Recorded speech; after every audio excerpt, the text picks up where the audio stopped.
Hello, this is the final video on Germany. This is video 4 on life in Nazi Germany, which is the easiest to remember, I think, in terms of women and in terms of children, maybe not so easy to remember in terms of workers and ethnic minorities. So if those are the groups you are struggling with most, you could maybe skip the first bit and go to the end sections. But for those of you who want to hear all of it, here goes. Here we go. 4 groups that we're going to be looking at in terms of understanding life in Nazi Germany. Women, young people, workers, ethnic minorities. So their experiences were all obviously very different. Some people would argue that life got better for women, at least in some ways. I wouldn't, but some would. Some people could argue that actually many young people enjoyed the excitement of being part of Nazi Germany. Workers also, it benefited in some ways from increased employment, even though many of the jobs were not great, and definitely pay went down while the Nazis were in power. But some people would still say it was a positive. But for ethnic minorities, no doubt about it, the experience of being in Nazi Germany was extremely negative right from the start, and it just got worse. So let's have a look at the different groups. So women, firstly, this section now is about the women's role in Nazi Germany. So as we know, because it's easy to remember really, it's just so dramatic, women had a very traditional role. They were meant to stay in the domestic sphere, to stay at home. Their role was to have children and to look after their husband and those children. The Nazis were obsessed by this, so their policies, their idea on what to do with women was to encourage them to have more children because they wanted to create a 1,000-year Reich. They wanted to create Germany as an empire that would last for 1,000 years. But there was a problem that the German population was decreasing, was going down, and so they wanted to encourage women of a particular type, we'll look at that in a minute, to have more children, and in some cases many more children, while the men would be the principal breadwinners. They would work and the women would stay at home. So how did they encourage women to focus on being a wife and a mother? Before we look at that, we just need to be clear we understand that they're not encouraging all women. What they are doing is encouraging women who they think are part of the Aryan race. So they're encouraging women who are their ideas of what a German should be. So they're not including people from ethnic minorities. They're not including women with disabilities. They're including only women who they think will create children who will help them to build this 1,000-year empire. So what did they do? Well, they provided 2 things to women if they were prepared to play along and have more children. Firstly, they created the law for the encouragement of marriage. Under this law, you received a loan which was worth 8 months' income, and if you had 4 children, you didn't have to pay off any of that loan, so it was an incentive to have lots of children. Secondly, you were given respect if you had lots of children. These are the mother's crosses, bronze, silver, gold, for 6, 8 children. If you had 8 children, you got the gold cross. If you had that gold cross, you would wear it at all times, and then children would salute you as you walked down the street. You went to shops, you were given the prime cuts of meat, for example. It meant that you were a highly respected member of society. Many women liked that, particularly working class women.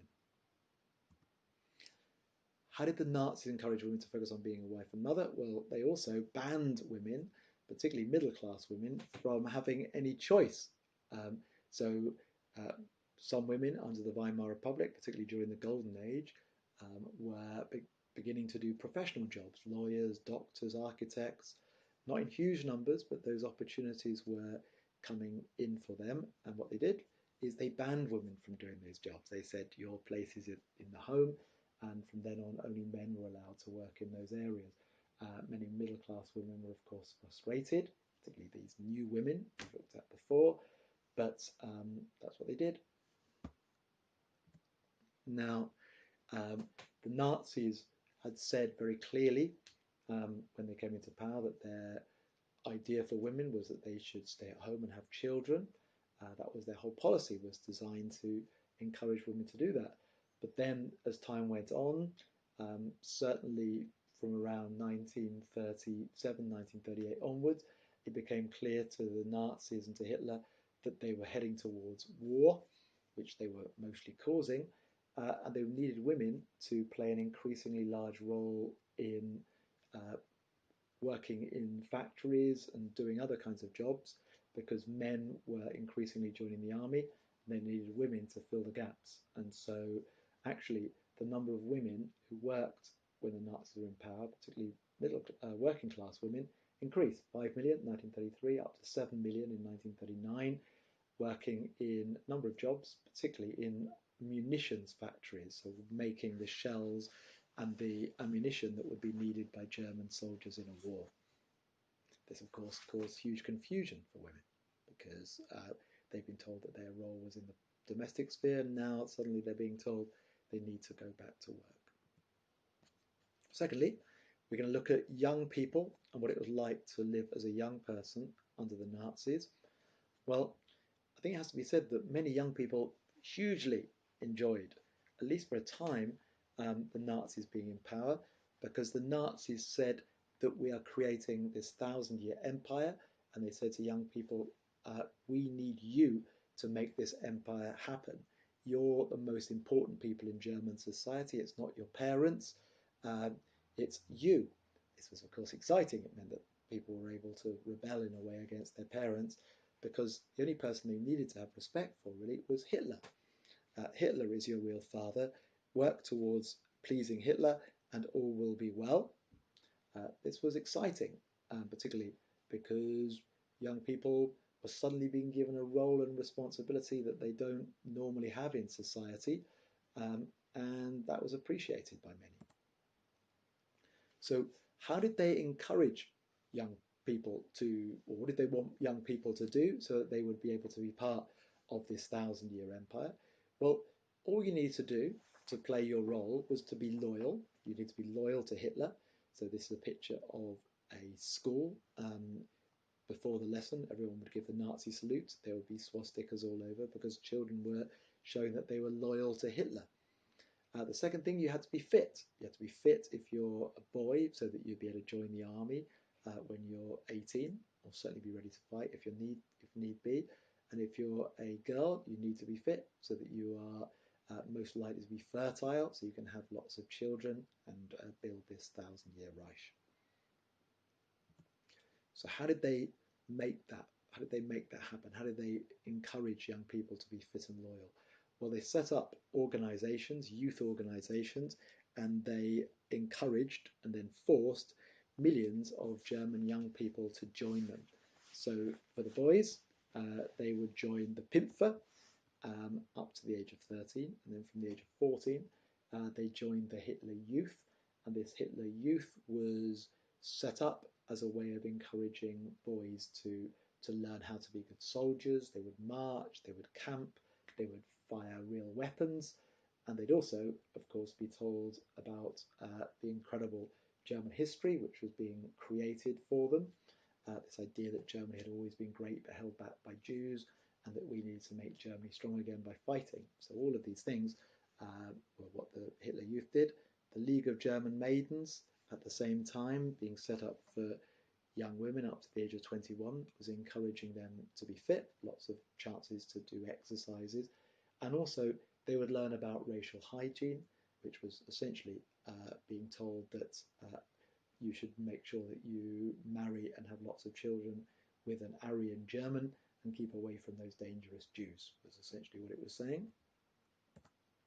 When young people went to school, the curriculum, so what you learn in the class, was completely reshaped by the Nazis, because the Nazis believed that the role of school was to create a good Nazi, not to create an independent thinker, not to create someone who's going to be good at getting a job, but to create someone who is a loyal Nazi. And so lots of the subjects, even maths, were focused on questions to do with the problems they thought were there in society. So you'd learn about disabled people and how much they were costing Germany and how much money would be saved if all disabled people were to be killed off. All of this propaganda, indoctrinating people, young people, into thinking that the Nazis are great, and also allowing the Nazis to get away with all sorts of crimes against ethnic minorities and disabled people. Picture on the right is a children's book. Already, it's meant to be a Jewish person. It's a stereotype of a Jewish person. This idea that Jews are paedophiles, that Jews are a threat, already being taught to very young children, so that they're being indoctrinated and brainwashed into thinking that if I want to be a good young person, I must be loyal to the Nazis and I must try to keep away from the dangers that we face in our society. Thankfully, not all young people were taken in by the Nazis, although the vast majority were. These are two of the groups that resisted the Nazis, so they refused to follow Nazi rules or to join the Hitler Youth or the League of German Maidens. The group on the left are the Edelweiss Pirates. They sang songs, sometimes attacked members of the Hitler Youth. And the group on the right, they're more middle-class Germans, and they listen to music, black music from Africa, particularly jazz and swing, held parties, which were against the Nazis, because the Nazis, of course, did not like black people, and they definitely didn't like America, so it was a way of being defiant or resisting Nazi rule.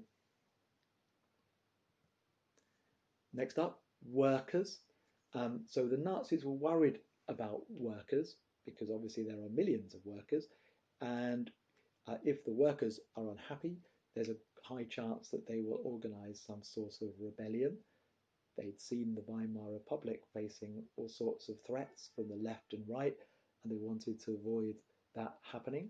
And so they wanted workers to think that they should be loyal to the Nazis because the Nazis were doing them good. And they also wanted the workers to think that Hitler was their savior, their economic savior. So they needed to take some action so that it looked like the Nazis were genuinely sorting out Germany's problems. And the biggest issue was unemployment. Unemployment was huge in 1933 because Germany was still in the Great Depression. And so what did they do? Well, they set up the National Labour Service, which is the picture on the left. They got unemployed young people, young men, and they got them to do jobs such as this, in this case, planting trees. They also got them to repair roads. It was really just a way of getting them off the unemployment list and giving them some fairly menial or boring tasks. Why do that? Well, so that they could claim that the numbers of unemployed was going down. They also used this huge army of unemployed workers to do things at a very low price that they wanted doing. For example, they wanted to build autobahns. This is an autobahn, a motorway on the right. They wanted those because they're good for increasing trade, because you can move goods around, and also they're good for moving military equipment around the country, which they thought they would possibly need later on when they went to war with other countries. So they're using this army of the unemployed to do things they want, but are also reducing the number of unemployed workers so that they can claim they're performing a miracle by getting people jobs. The same was true with the military. Under the Treaty of Versailles, Germany was only meant to have 150,000 workers, but Germany wanted more soldiers because 150,000 soldiers, sorry, they needed more soldiers because they wanted to go to war and to threaten other countries. And so they simply forced young people, young men, to join the army. That is called conscription. So they conscripted young people into the army. This reduced the unemployed and meant that Germany would be able to fulfill its goal of creating a 1,000-year Reich. That again created more job opportunities. Munitions factories were needed, men and women working in those in order to create the weapons that were needed. All of this created huge amounts of jobs. There's a question about how Germany in the long term was going to be able to pay for all of these people working, because all of them are really working for the government, or almost all of them. And that would have been a big question if the war had not happened, because how can you just keep creating jobs for people which aren't really bringing any extra revenue for the country? Now, next up was this, is they wanted to do two things to stop the workers being unhappy and rebelling. One was to make sure they have jobs. The second thing was to try to improve the quality of life, particularly quality of life in the workplace. And so they set up an organization called Kraft durch Freude, Strength Through Joy. And this organization did things like, on the right, it organized activities for workers during the lunch hours, which some liked, some hated, but some really, really liked this idea of being part of a kind of a community at work. And also the Nazis organized trips and events for workers. So these are workers on the left going on a picnic, being organized by the Kraft durch Freude organization, Strength Through Joy. Many workers really liked this. They thought this was really exciting to be part of some kind of group. Finally, ethnic minorities. So these are groups who are not making up the majority group. The majority group at that time, I guess, would have been white European. So the ethnic minorities are particularly Jewish people, not many other ethnic minorities in Germany at the time. But also, when we think about ethnic minorities, we probably should also think about some other groups that the Nazis hated. They hated Roma, they hated Roma gypsies. They also hated homosexuals. We'll look at that in a second. So the Nazis, as we can see on the left, want to create a 1,000-year empire. And they do two things for this. One, and we know this from looking at women, they want to encourage women to have more children. That's the picture in the bottom right. And they want to create these Aryan, actually I've got it the wrong way around, haven't I? So the picture, yes, actually, sorry, the picture on the bottom right is they are planting these plants, which means that they want women to have more children, particularly if they are Aryan Germans. At the same time, top right, they are weeding, so they are believing that they're removing people who shouldn't be part of German society, including Jewish people, including homosexuals and so on. So this weeding means a removal of these groups of people so that Germany can become pure again, in their opinion. And those groups on the right, they are the kind of groups that the Nazis absolutely hated. Obviously, they hated the communists. They were put into concentration camps. They also hated some religious groups, as you can see there. They hated Jewish people. They hated Roma gypsies. They hated homosexuals, and they hated homosexuals because they believed that all men should focus on having children and being strong, so they'd be in the army. Obviously, we now know that being gay, it's possible to also be part of the army and to have all sorts of, it doesn't stop you from doing that. But at that time, the Germans had a very stereotypical idea of being gay, which was they thought that gay men were weak and effeminate, and so they wouldn't be able to fight, wouldn't want children, and so in their opinion, they didn't deserve to live because they were not good Aryans. Now, we could look at the experience of Roma, we could look at the experience of homosexual men, but actually we're going to look at the experience of Jewish people who suffered the most at the hands of the Germans, at the hands of the Nazis. Starts with this, with a boycott, 1933. There was a boycott, which means not using, a boycott of Jewish shops and Jewish services. So lots of Jewish people owned shops, including large department stores, and Germans were encouraged not to go into those shops, and so it was an economic disaster for many Jews. There were also quite a number of Jewish doctors and lawyers and so on, successful people, and Germans were encouraged not to use their services. Things got worse with the Nuremberg laws of 1935, which stopped Jewish people being seen as German. They were no longer citizens, which meant that they were no longer protected by the law, which meant it was extremely dangerous being Jewish after that.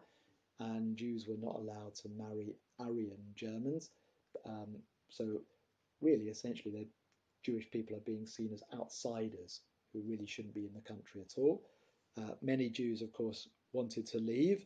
Very difficult, though, because other countries were also anti-Semitic, which means they also were against Jewish people, including Britain, which made it very hard to emigrate, even though many wanted to. In 1938, things got more serious for Jewish people, so that level of threat became even worse. There was more violence against Jewish people, particularly in the Kristallnacht, which is the Night of the Broken Glass, in which hundreds of synagogues were destroyed, Jewish businesses and homes were also set alight, and as a result, many Jews desperately tried to leave the country because they knew that their situation was absolutely hopeless and they would be unsafe if they continued to live in Germany.